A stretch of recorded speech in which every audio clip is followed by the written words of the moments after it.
Is it possible to buy a house with no money down and bad credit? Yes, it is possible. I did it twice, and today I'm going to show you how. Let's go! Welcome to Becky's Homestead. Your first step is to find a cheap house. You're not going to buy a house that costs $300,000 with no money down and bad credit. In my book, there's a chapter where I give a few good websites of where you can find land. And just today, I quickly found a 2-bedroom, 2-bath on 1 acre for $14,000 in Florida. You can just find tons of them. There's a lot of them out there if you know where to look. It makes it way easier if you know what you're looking for. You have to know what you want. That will make it so much easier, because if you just start browsing, you will waste so much time browsing. You just kind of get caught up in that, and 2 years later, you'll still be browsing around going, oh, look at this. Oh, look at that. You have to know what you want, and that way you can weed through things quickly and just get going to reach your goal. Knowing what you want means the size of the property and the location of where you want to live.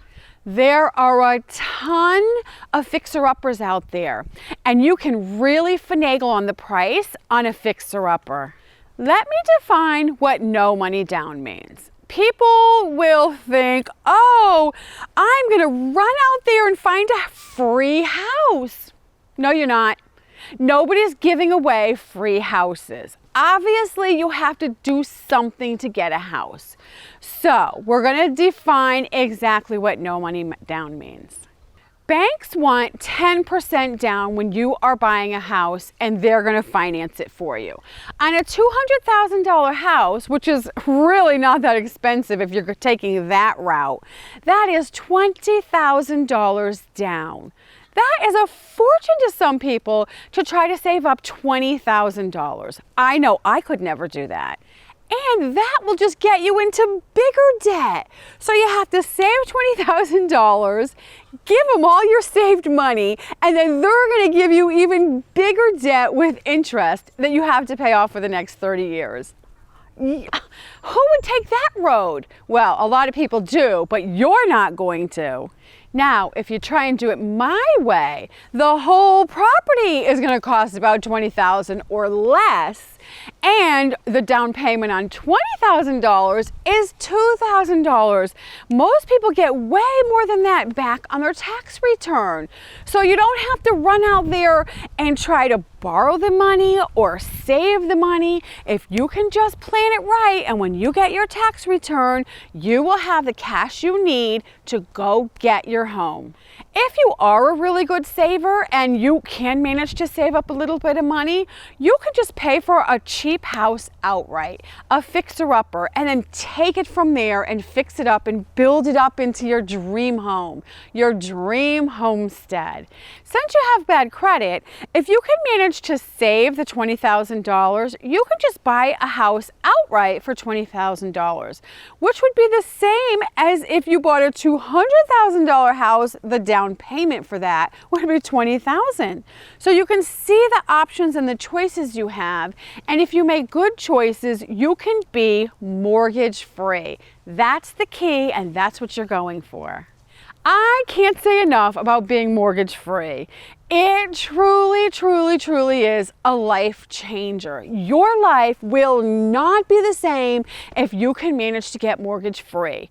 You become another person because all that stress and heavy burden is off you for the rest of your life. I can't even tell you how liberating that feels, and it is worth every effort to try to get there. I lived in a tent for a year while I was building this cabin, and if I had to do it all over again, I would do it in a heartbeat if I had to start over. I don't regret it for 1 second. So if you're not good at saving, which I'm not, and you have bad credit or no credit. In my case, I just had no credit. I just didn't have any.